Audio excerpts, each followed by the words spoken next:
Bienvenido al curso de Agricultura 4.0 y manejo de recursos agroecológicos. Vamos a empezar por el módulo 1, Principios y Fundamentos de la Agricultura 4.0. Esta clase fue preparada por el profesor Benis Naranjo y mi persona, Juan Carlos Rey. ¿Cuál es el contenido de esta clase? Definición de un SIG, Sistema de Información Geográfica, componentes de un SIG y clasificación de datos y manejo de información. ¿Qué sabemos sobre los sistemas de información geográfica? Bueno, desde el principio del siglo XX había un interés en el conocimiento de la superficie terrestre en todos sus aspectos: geología, geomorfología, suelo, hidrología, vegetación. Toda esa información se tenía como un inventario de una situación en un momento predeterminado. Eso se llamaba levantamiento. Se hacían unos estudios básicamente con este, fotografías aéreas, por ejemplo, en el caso de los suelos, y se levantaba la información como estaba en ese momento. Igual se podía hacer para vegetación, igual se podía hacer para hidrología. No había un análisis geográfico y no había ni conocimiento ni control de los fenómenos medioambientales. Había la posibilidad de un análisis de esa información que se estaba levantando.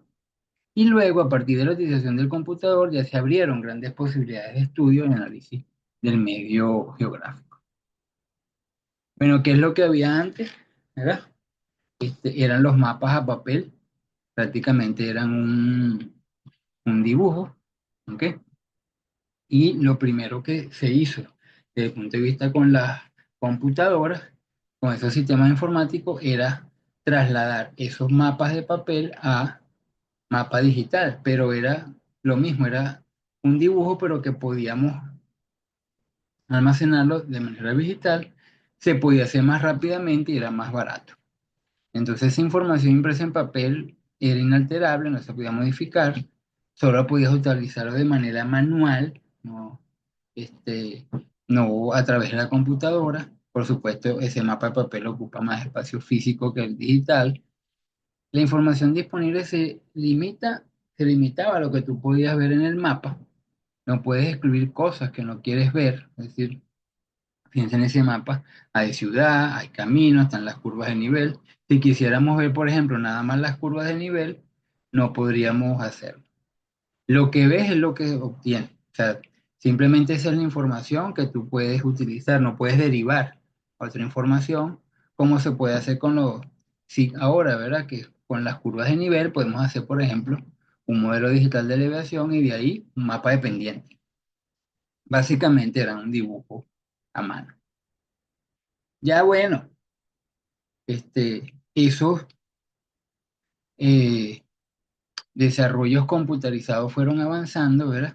Y sin querer, nosotros a partir de los años 90, mediados de los 90, ¿verdad?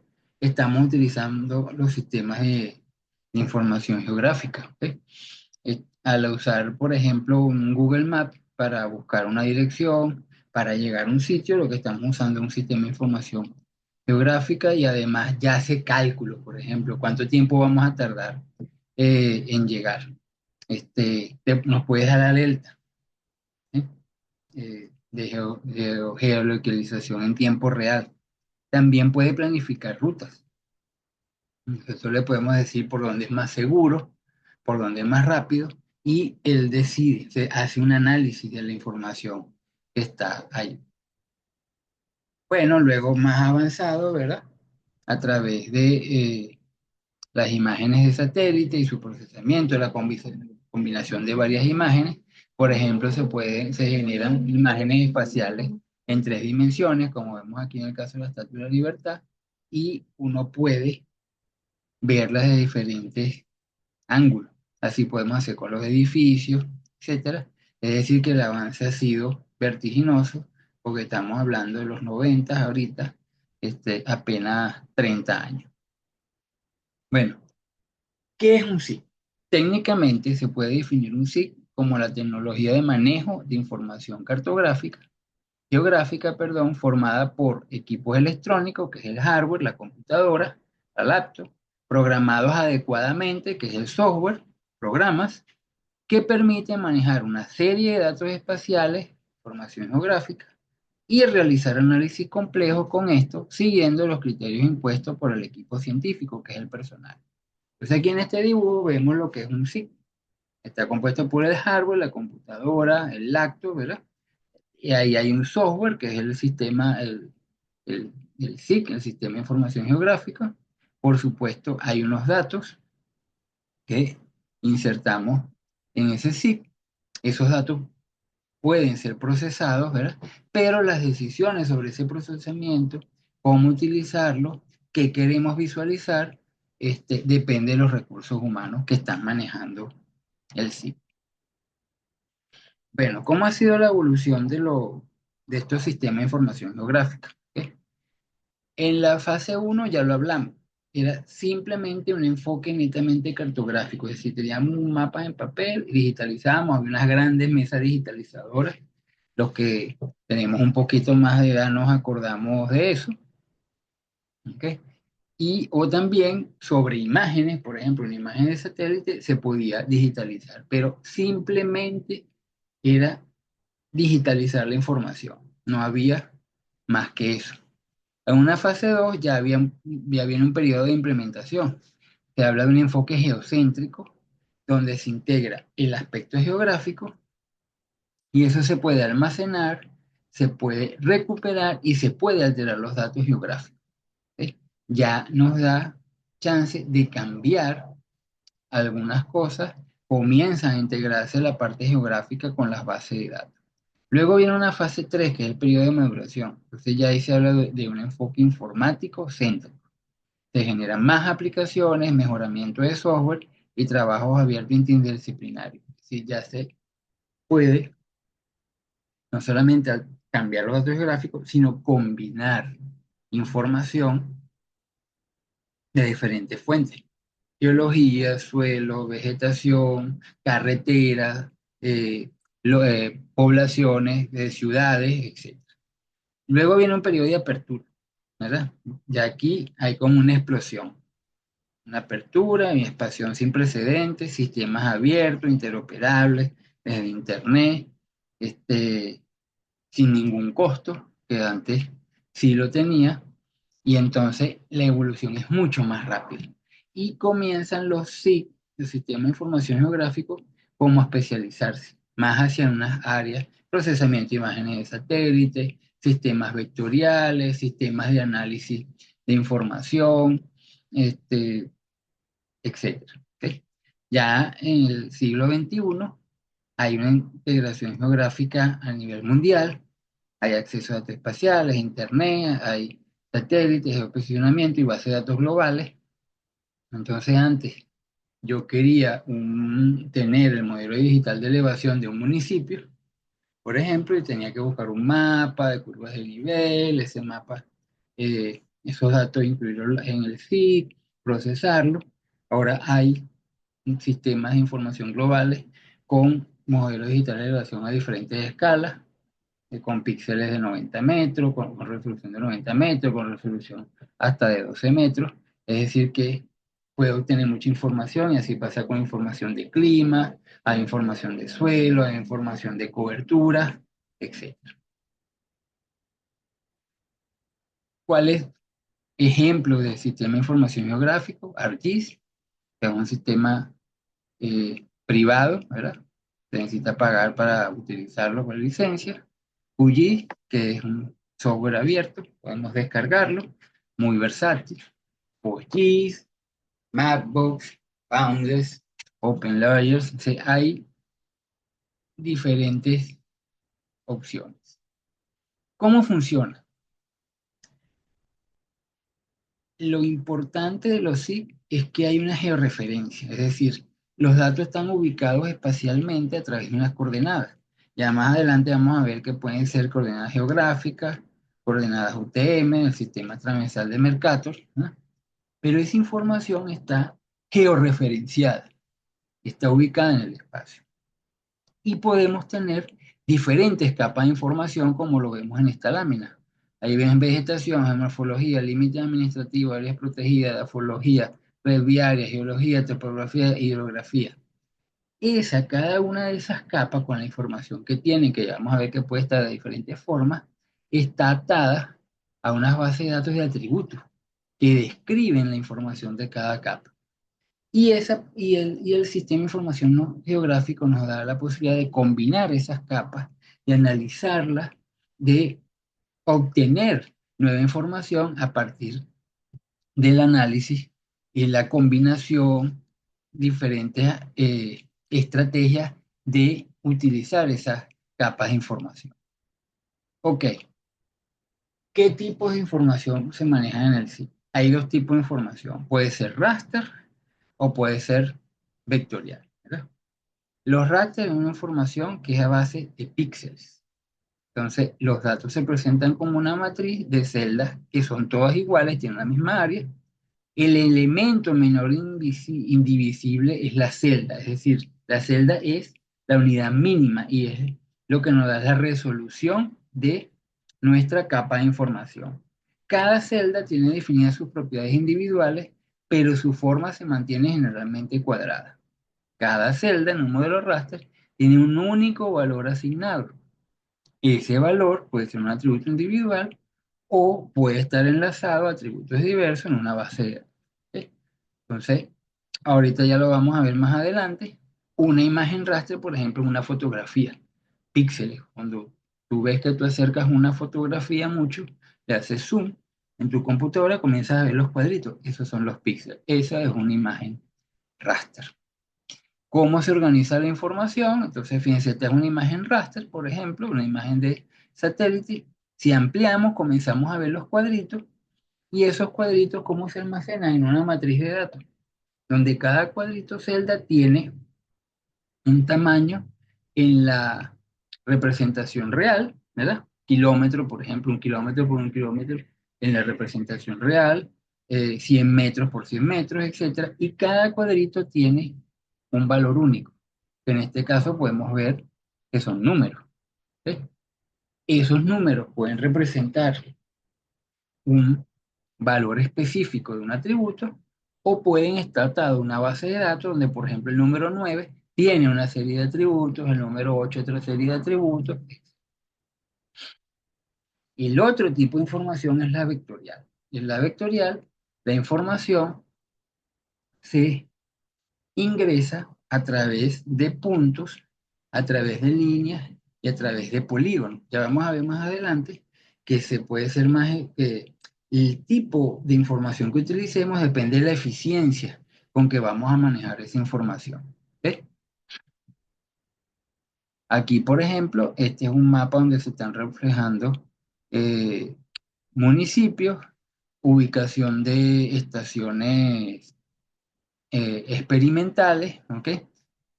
Que se representa entonces puntos, hay líneas que son las carreteras, hay ríos y hay polígonos que son esas áreas del municipio. Bueno, la base de la representación vectorial son los nodos, que son puntos, ¿verdad?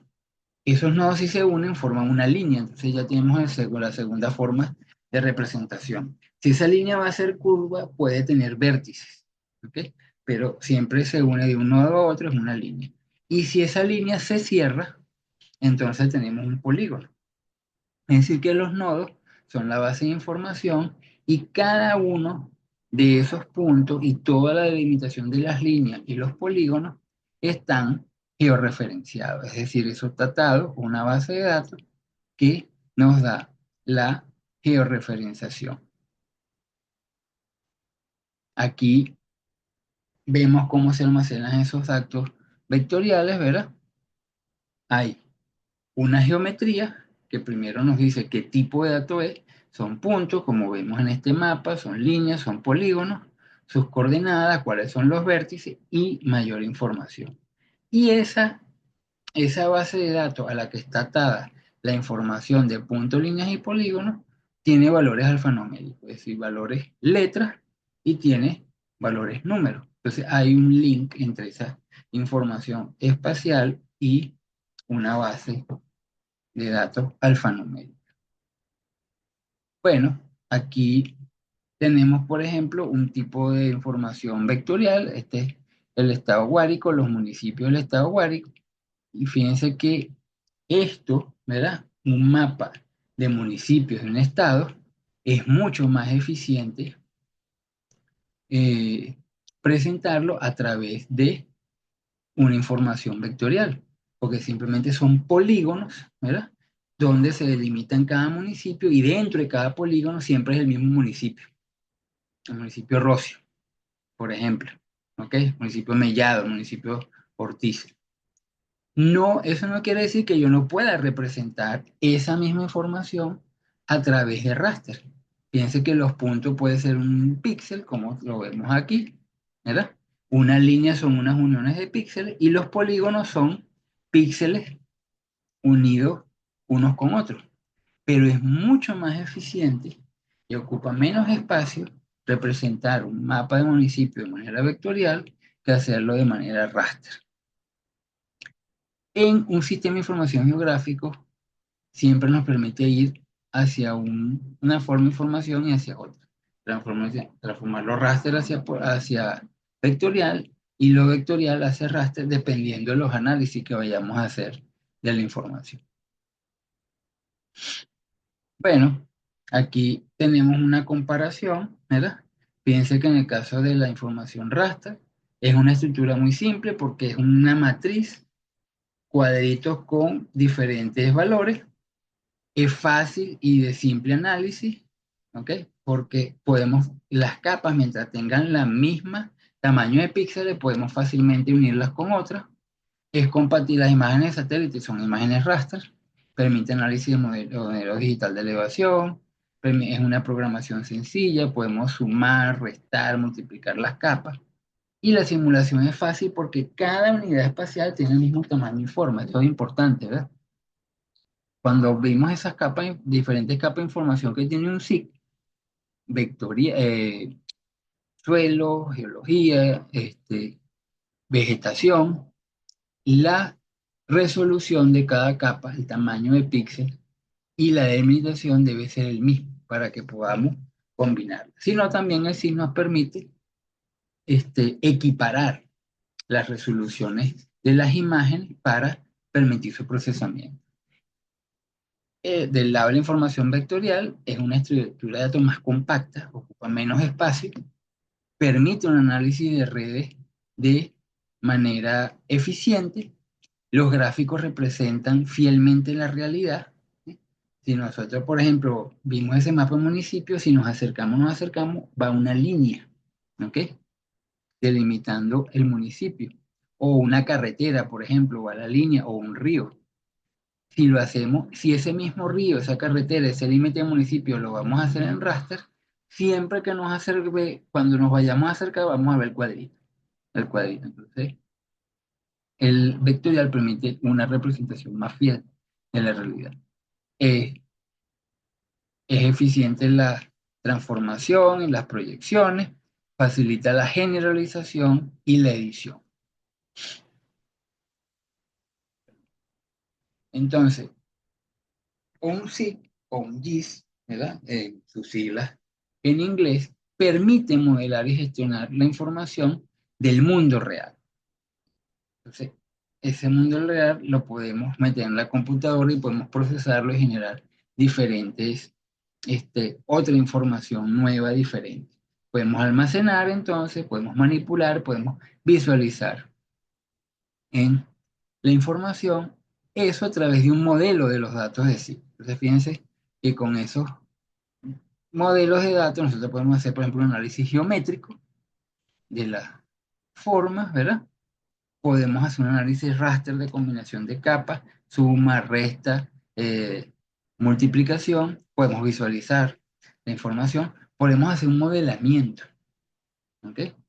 Entonces, por ejemplo, un modelamiento de crecidas de río. Podemos modelar cómo es la variación de suelo, porque sea como nosotros, por ejemplo, vamos a levantar la información de suelo, siempre la levantamos puntual, lo que tenemos datos de puntos. Cuando queremos espacializar la información de suelo u otro tipo de información de clima, por ejemplo, de precipitación, de temperatura, necesitamos un modelo. ¿Ok? podemos generar salidas cartográficas y podemos hacer análisis de redes, que ahorita vamos a ver cómo podemos combinar a través de diferentes fuentes de información a través de redes para generar una información, una salida que nos puede ser muy útil. Entonces, aquí tienen, por ejemplo, el mundo real, y abajo, ¿verdad? Que es lo que nos dice aquí, que nos permite gestionar la información del mundo real. Y fíjense cómo eso lo puede dividir en capas, ¿verdad? Una capa que tiene el río, cultivo de vegetación, otra capa que tiene el modelo digital de elevación, otra tiene las parcelas, otra tiene las calles, otra tiene las personas. Y todo pertenece a ese mismo sitio, pero separado en información que yo puedo manipular, que puedo almacenar y que puedo manipular. Bueno, ¿cuál es el flujo de trabajo habitual? ¿Ok? Entonces, primero tengo que obtener los datos, crearlos u obtenerlos, ¿verdad? Entonces, eh, una vez que tengo los datos que deben estar georreferenciados, voy y los almaceno en el sistema de información geográfica.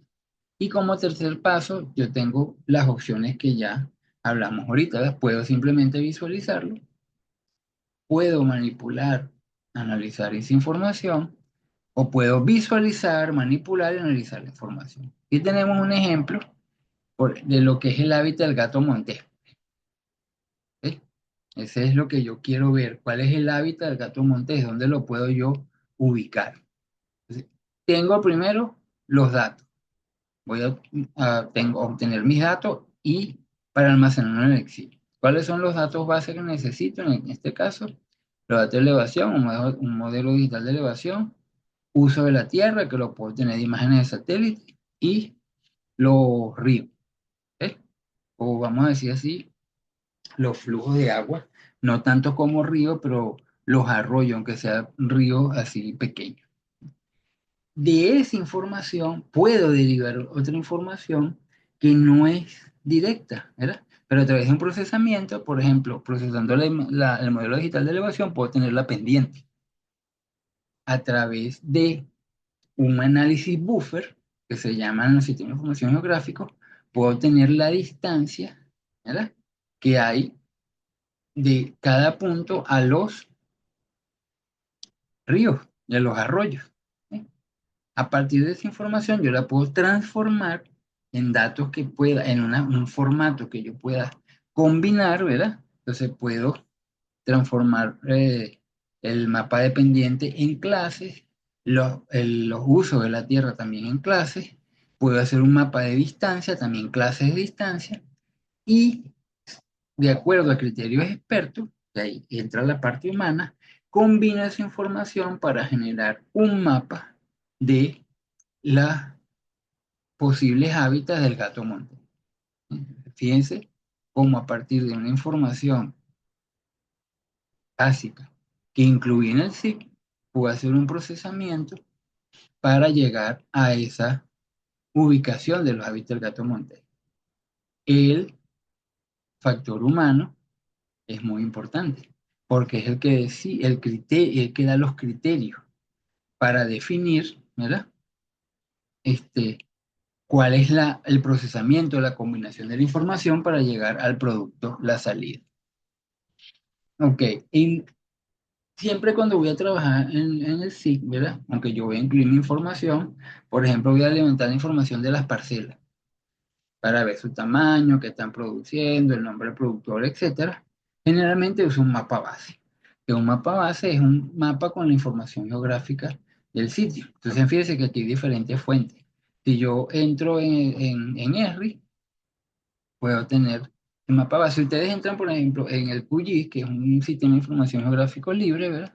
Hay una opción, hay un menú de cuál mapa base tú quieres usar. Puedes usar ESRI, el mapa de Google, el mapa de satélite de Google, el mapa de Google que no en forma de satélite, está el OpenStreetMap, está el Waze, está el Bing Map. Entonces, puedo usar diferentes mapas base donde yo voy a sobreponer la información que yo quiero analizar. Estos mapas base me dan fácilmente una ubicación, ¿verdad?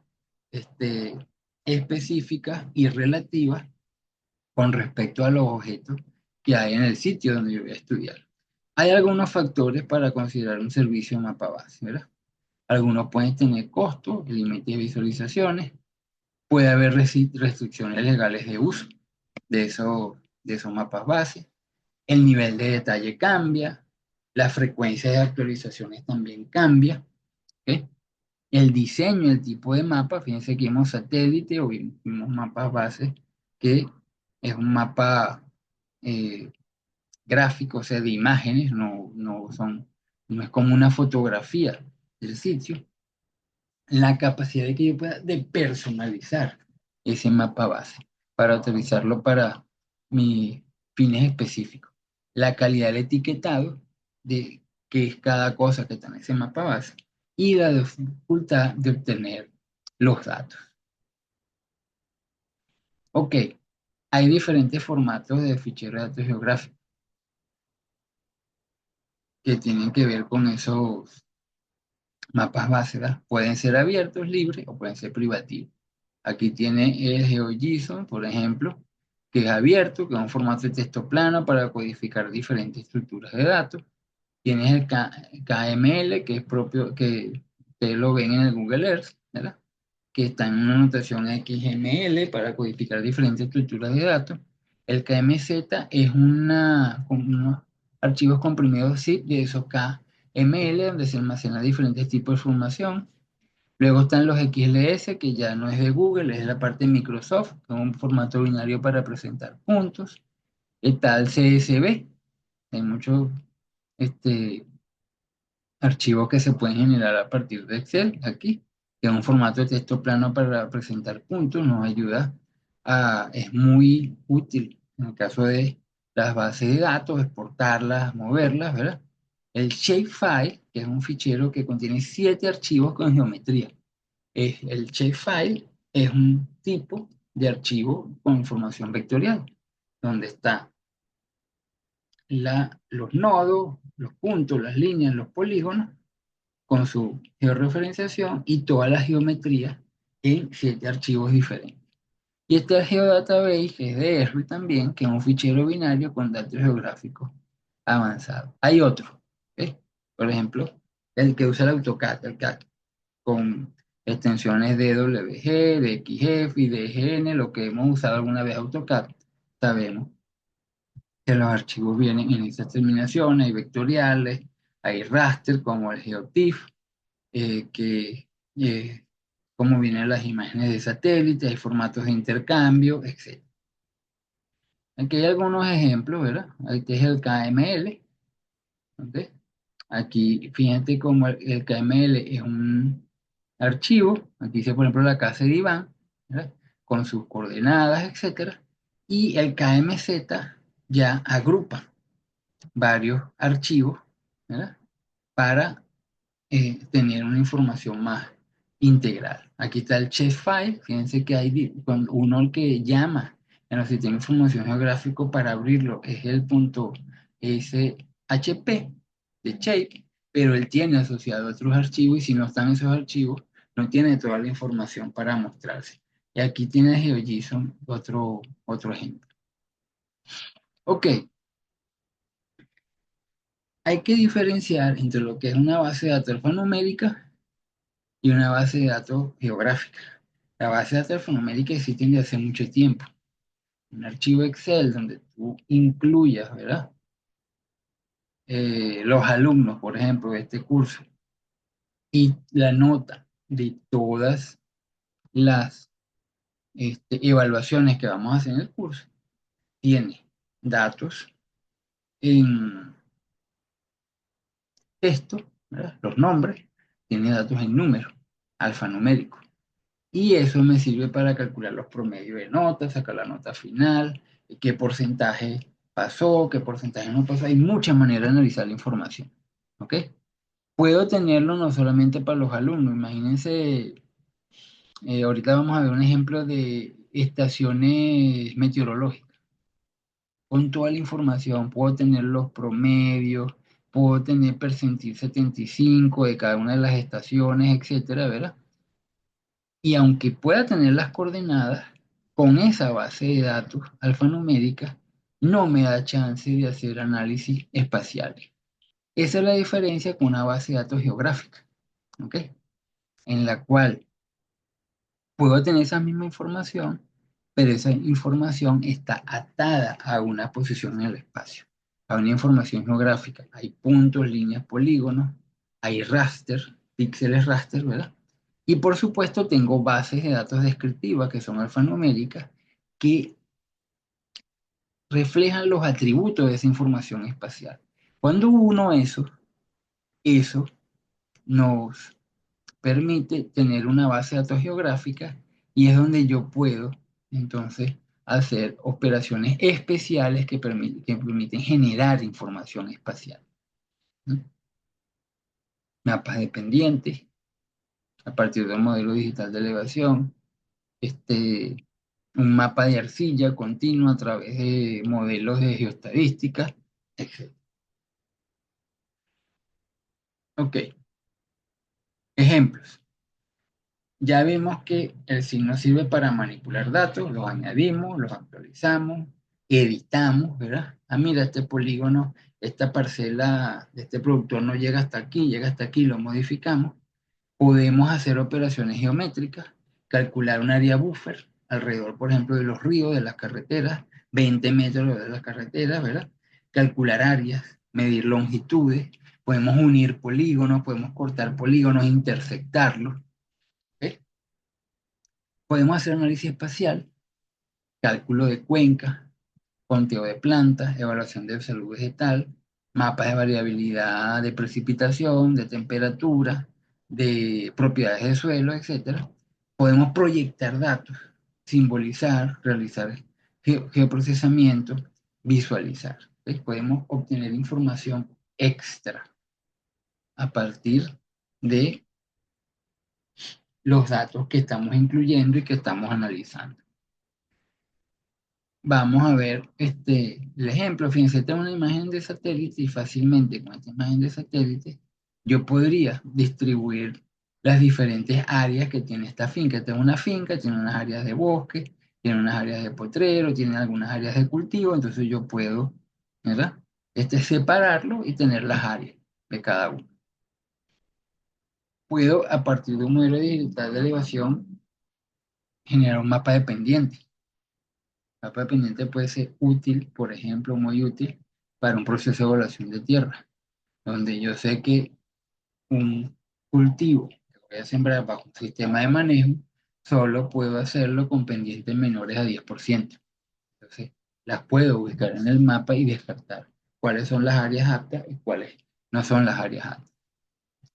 Un mapa de áreas vulnerables a inundaciones. Si yo voy a sembrar maíz, que es un cultivo muy susceptible a mantenerse en suelos que están anegados, pues debo hacerlo en las partes más altas, donde menos inundaciones van a ocurrir.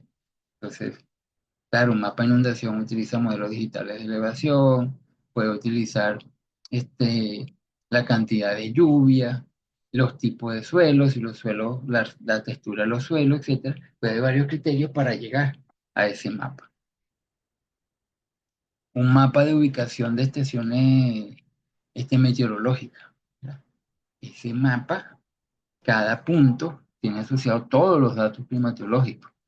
Y yo lo puedo examinar de manera puntual, sacar los puntos, pero también puedo hacer mapas a través de un modelo, un mapa espacial, a través de una interpolación de cómo es, por ejemplo, la variación de las temperaturas mínimas y máximas en un área del país o en todo el país a partir de esa información puntual. Por ejemplo, más detallado, ¿verdad? Para una zona del país. Están los estados Falcón, Lara, toda una red de estaciones meteorológicas. Están las automáticas, las mecánicas, pero también hay artesanales que toman información. Entonces, fíjense, cada uno de esos puntos trata una base de datos y eso me permite, hay muchos sí que permiten el análisis de esa información, generar gráficos, hacer análisis estadísticos. Fíjense este caso, ¿verdad? Como a partir de información climática, aquí está, por ejemplo, precipitación y altura, está también la referencia de cada una de esas estaciones que están aquí. Entonces yo puedo empezar a hacer correlaciones, cómo se correlaciona la latitud con la altura, pero precipitación con altura, precipitación con longitud. Fíjense que las correlaciones pueden tener una significancia o no. Y puedo graficar cómo es el comportamiento de esas variables. Hay muchos sí que me permiten ese plus, ¿verdad? Hacer análisis de las bases de datos alfanuméricas que están asociadas a los eh, puntos que están georreferenciados o que están ubicados espacialmente. A partir de esos puntos de información, fíjate, este es un mapa de percentil 75 para el mes de agosto del estado acuático, es decir, la probabilidad de lluvia, de la cantidad de lluvia con un porcentaje de probabilidad de 75%. Eso es muy útil, por ejemplo, para definir fechas de siembra, porque el cultivo, el periodo donde necesita una cantidad de agua para tener su desarrollo óptimo.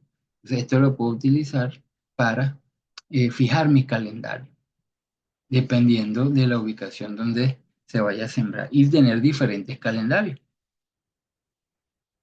Esta es una información, este es un mapa de aptitud para Auyama, del estado de Trujillo. Es un trabajo que hicimos hace algunos años de zonas aptas para producción de semillas. Fíjense que aquí les preguntamos, hicimos un ejercicio de preguntarle a los expertos cuáles son los criterios, ¿verdad? ¿Cuál es la altura en la cual se realiza el cultivo? ¿Cuáles son los suelos? ¿Cómo es la pendiente que debería tener? ¿Cuál es la cantidad de lluvia, de agua? Y en base a eso generamos, este, en base a esos criterios, combinamos esa información en el sí y se generó un mapa. Pero también le preguntamos a ellos, agarre este mapa, ¿verdad?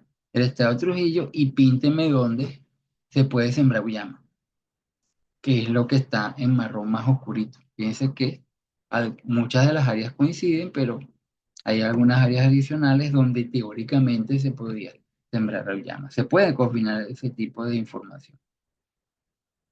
Este es un trabajo muy interesante, ¿verdad? Donde se hizo, estas son parcelas de banano, en una finca, esta parcela tiene alrededor de 40 hectáreas, se hizo un muestreo de suelo y cultivo. Entonces fíjense que aquí están, por ejemplo, los mapas de pH, conductividad eléctrica, carbonato de calcio y materia orgánica generado por modelos geoestadísticos a partir de esa información puntual. Todo eso en los sí. ¿Ok? Para las variables de cultivo se hizo lo mismo. Entonces está la altura de la planta madre, la circunferencia de la planta madre, el número de mano, el número de hojas. Eso lo combinamos usando una técnica avanzada de Machine Learning de redes neuronales, donde a través de la combinación de la información de suelo y la información de cultivo, pudimos generar áreas homogéneas y generamos 4 áreas homogéneas en base a la combinación en base de suelo y cultivo. Esto fue una tesis de pregrado. Fíjense cómo esas líneas que ustedes ven ahí son los cablevías y 50 metros hacia arriba y 50 metros hacia abajo de esas líneas se definen los lotes. Fíjense cómo los lotes, los cables, atraviesan todas las unidades del suelo. Y esos lotes se manejan de manera uniforme.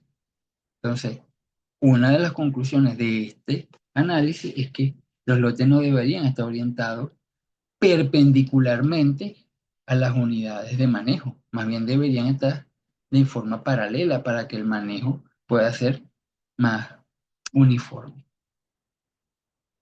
El análisis espacial se acompaña también con un análisis de las bases de datos de información de suelo y cultivo, y fíjense que para cada una de esas clases hay una información de todas las partes de suelo: arena, limo, arcillo, fósforo, potasio, calcio, pero también de la parte de cultivo, ¿verdad?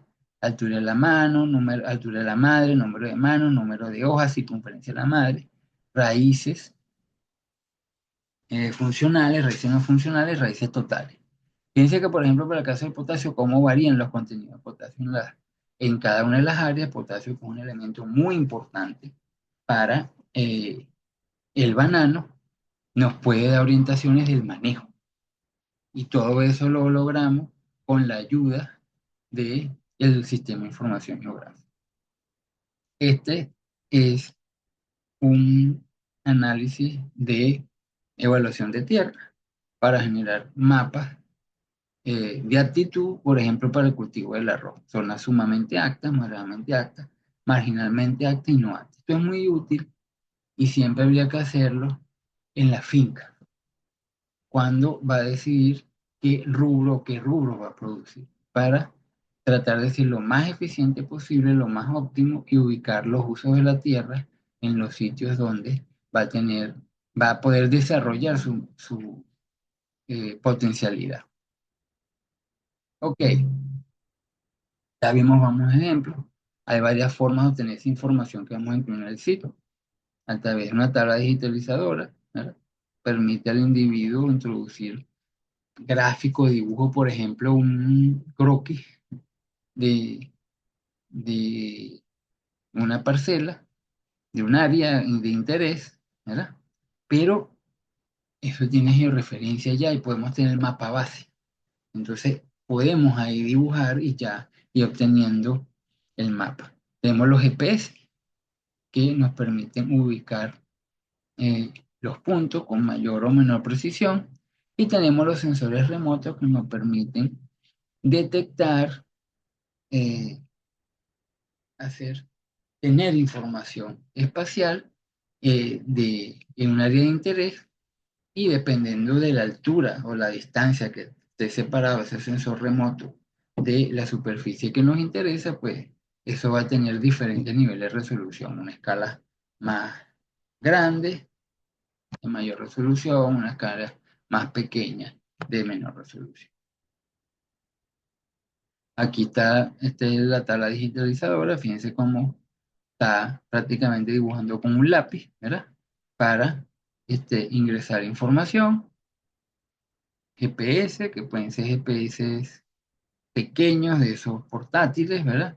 Que tienen menos precisión que los GPS fijos, pero dependiendo del nivel de precisión que yo necesite, ¿sí?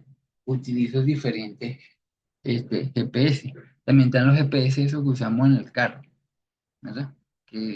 Como el Google Maps que nos lleva a los sitios, etc. Todo eso viene, esos GPS son capaces de detectar, de codificar y procesar señales que reciben de los satélites para determinar el punto donde se encuentra situado y son de dos tipos, portátiles y fijos. Entonces ya eso, los fijos tienen la posibilidad de tener una mayor precisión en definir las coordenadas. Estos pueden tener errores entre 3 y 5 metros de la ubicación. ¿Sí? Eh, los GPS son muy útiles. Por ejemplo, puedo ponerle un chip a los animales al ganado y saber dónde están. Así puedo hacer seguimiento y evaluación de esos animales. Pero también puedo hacer con GPS ubicados en campo, ¿verdad? Monitoreado de insectos plagas, insectos benéficos. En agricultura de precisión, los GPS están acoplados a los tractores, entonces si yo, por ejemplo, tengo un mapa de contenido de fósforo y potasio, eso me permite aplicar una cantidad diferencial de fertilizante a medida que me voy moviendo en el campo. También pueden usarse GPS para la evaluación del uso de agua, acoplado con sensores de agua, tensiómetro, etc. Y finalmente, los sensores remotos, ¿verdad? Están imágenes de los satélites que están muy lejos de la superficie de la Tierra. Sin embargo, hay algunos que pueden lograr resoluciones hasta de 10 metros, ¿ok? Desde el punto de vista comercial, ya desde el punto de vista ya privado, no libre, hay eh, satélites que pueden tener información de centímetros, ¿ok? Y muy de moda en la actualidad, de hace algunos años, los drones que nos permiten también levantar información en el dron. La cámara que tiene el dron es un sensor remoto y ahí como volamos a una altura más cercana a la superficie, pues podemos tener información más detallada. Entonces, fíjense, a partir de información satelital, podemos tener eh, información que tiene que ver con información meteorológica, oceanográfica, cubierta vegetal, Aquí tienen, por ejemplo, cómo a partir de imágenes de satélites se puede medir la productividad de agua en la agricultura a través de una plataforma que se llama WAPOR, que fue desarrollada por FAO. Entonces ahí se ven los niveles de disponibilidad de agua, pero también puedo hacer evaluación de salud vegetal, de los cultivos, ¿sí? A través de esa imagen de satélite, rendimiento sobre la tierra, a través de imágenes de satélite, de drones, puedo hacer conteos de plantas, ¿verdad? Por ejemplo, en banano es muy común hacer algo que llaman pogos, que definen un área, ¿verdad? Por ejemplo, de 100 metros por 100 metros cuadrados para cortar una cantidad de plantas y definir la densidad. Eso se hace en varias partes del campo. Es un proceso largo y que se hace por muestra. No va a reflejar al final la cantidad de plantas de verdad que hay, como lo hace una imagen tomada por donde toda la parcela donde se van a contar las plantas. Bueno, los sensores remotos juegan un papel preponderante en la agricultura de precisión. Sin ellos, se dificultaría la aplicación y uso de teledetección agrícola. Son clave, ¿sí? Porque podemos desde arriba tener una perspectiva de diferentes propiedades que al integrarlas al SIC las podemos y combinar para generar nueva información. Eso es muy difícil hacerlo a pie, ¿sí? Levantando información a pie como eran los inventarios tradicionales. Se puede hacer, pero a mucho costo y a mucho tiempo. Los SIC ahora, más con la inteligencia artificial, con el machine learning, inteligencia artificial, que automatiza procesos, pues la respuesta, y es unido a la potencia que tienen los hardware ahorita, pues, las velocidades de respuesta son impresionantes. eh, si la comparamos con la cantidad de información que involucra esos análisis. Bueno, finalmente, resumen breve de la información de los SIC nos permite almacenamiento de información estadística y geográfica de manera rápida y eficiente. Tiene la capacidad para actualizar y corregir información de manera automática. Nos da la posibilidad de combinar el análisis estadístico con el mapeo de sus resultados. Producir mapas de alta calidad en menor tiempo y menor costo. Los mapas en papel tenían un problema grave que se trataba de corregir con la digitalización de esos mapas, ¿verdad? Que era que había desplazamiento, porque era muy difícil que el mapa fuera exacto y eso eh, conllevaba errores cuando se procesaba la información.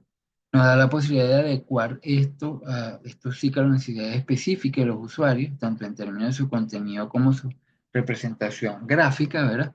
Podemos modelar y, y los expertos dan esos criterios para modelar la información. Nos da la posibilidad de intercambiar información con distintos software, de exportación e importación de datos. Lo que hablamos antes, o sea, hay unos sí que se especializan más en procesamiento de imágenes de satélite, hay unos sí más en información vectorial, otros en información raster. Entonces, a veces usamos diferentes SIG, ¿ok? Eh, para obtener de manera más eficiente nueva información.